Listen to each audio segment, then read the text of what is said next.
বন্ধুরা, কেমন আছো তোমরা সবাই? এই যেমনটা তোমরা দেখতে পাচ্ছ, আমি স্কুল থেকে এসে কিছু পাতা জোগাড় করছি। কেন বলো তো? কারণ আমাদের ঘরে না অনেকগুলো হামা আছে, 4জন হামা আছে। তাদেরকে আমি প্রত্যেক দিন বিকেলে স্কুল থেকে এলে কিছু ঘাস কিছু পাতা জোগাড় করে দিই, আর ওরা খুব খুশি মনে খায়। এই যে এদিকে যে হামাটাকে, যাকে আমি এক্ষুনি পাতা দিলাম, ও আমাদের ঘরে নতুন অতিথি, সদ্য এসেছে। আমাকে চেনে না তো, তাই একটু ভয় পাচ্ছে। ও না খুব খিদে পেয়েছে, ওর পেটটা দেখলে তোমরা বুঝতে পারবে। মাঝের গরুটা তো আমার খুব বেস্ট ফ্রেন্ড, কালো হামাটাও ভীষণ ভালো, যা দিলে তাই খায়। খুব চেনে আমাকে, আমি রোজ দিই তো, তাই চেনে, ভীষণ ভালোবাসে আমাকে। আমি কি করব, কোত্থেকে আনবো? এত তাড়াতাড়ি খেয়ে নিচ্ছে এরা, কোত্থেকে যে আনবো, কখন জোগাড় করবো, কিছু খুঁজে পাচ্ছি না।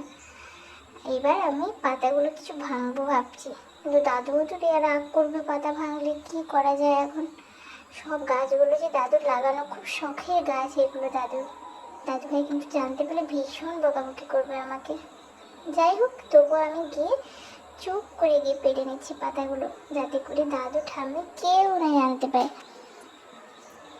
এবার আমার মাথায় কিচ্ছু এলো না বলে গাঁদা ফুলের পাতা এবারে ভাঙা শুরু করলাম। যদিও বা জানি গাছের পাতা ভাঙতে নেই, ফুল তুলতে নেই, আমি জানি, কিন্তু কী করবো বলো? ওদেরও তো খিদে পেয়েছে না, ওরাও তো খাবে। তাই আমি কিছু পাতা জোগাড় করলাম।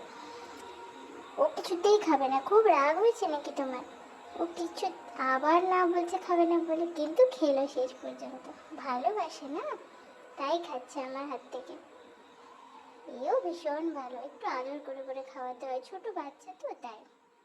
কেমন লাগলো ভিডিওটা আপনার?